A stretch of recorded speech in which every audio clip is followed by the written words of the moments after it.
মানব সম্প্রীতি ও সামাজিক উন্নয়নে বিশেষ অবদানের স্বীকৃতি হিসেবে মালদ্বীপে আয়োজিত হিউম্যান হারমোনি অ্যাওয়ার্ড 2025 পেয়েছেন 4 মালয়েশিয়া প্রবাসী বাংলাদেশি।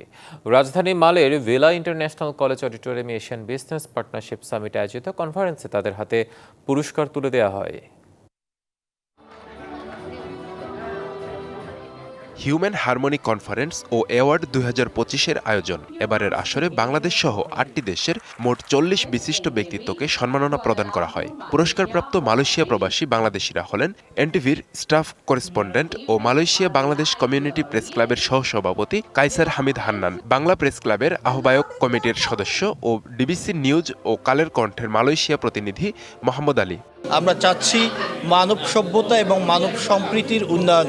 এটার উন্নয়ন হলে শিল্প, সাহিত্য এবং বাণিজ্যিক সেক্টরে আমরা উন্নয়ন বা সাফল্য শিখরে পৌঁছতে পারবো। এশিয়ান বিজনেস পার্টনারশিপ সামিট 2025-কে ধন্যবাদ আমাকে সাংবাদিক ক্যাটাগরিতে মনোনয়ন দেওয়ার জন্য। আমি মালয়েশিয়া প্রবাসী একজন বাংলাদেশি এবং মালয়েশিয়ায় থাকা প্রবাসী বাংলাদেশিদের নিয়ে আমি সবসময় কাজ করি। ব্যবসায়ী ক্যাটাগরিতে সিআইপি মোহাম্মদ শাহাবুদ্দিন ও মোহাম্মদ মোশাররফ হোসাইন অ্যাওয়ার্ড পেয়েছেন। এছাড়া মিস স্টার্স ইউনিভার্স বিজয়ী ও মডেল অনন্যা আফরিনকেও বিশেষ সম্মাননা দেওয়া হয়।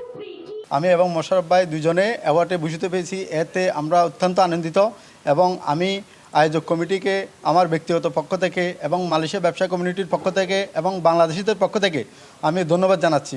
এত বড় বড় মানুষজনের সাথে তাদের হাত থেকে পুরস্কার পেয়ে আমার আসলে মনে হচ্ছে অনেক বড় একটা পাওয়া। শুরুতে এত বড় একটা পাওয়া, সো ইনশাল্লাহ মনে হয় আরও দূরে এগোতে পারবো। সার্টিফিকেট ও পুরস্কার তুলে দেন অনুষ্ঠানের প্রধান অতিথি মালদ্বীপের মৎস্য ও মহাসাগর সম্পদ বিষয়ক প্রতিমন্ত্রী মোহাম্মদ মুতালিব।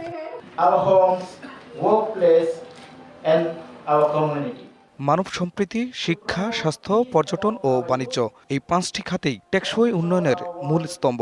এজন্য এশিয়ার দেশগুলোর সম্মিলিত উদ্যোগে মানবতার বন্ধন আরও মজবুত করা জরুরি।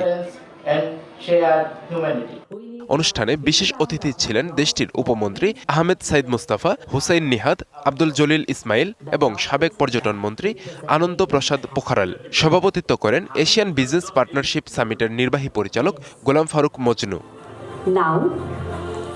অনুষ্ঠানে বক্তারা মানব সম্প্রীতি জোরদার, শিক্ষা ও স্বাস্থ্যসেবা উন্নয়ন, পর্যটন শিল্পের বিকাশ এবং আন্তর্জাতিক বাণিজ্যে অংশীদারিত্ব বৃদ্ধির ওপরও গুরুত্বারোপ করেন। DBC news desk.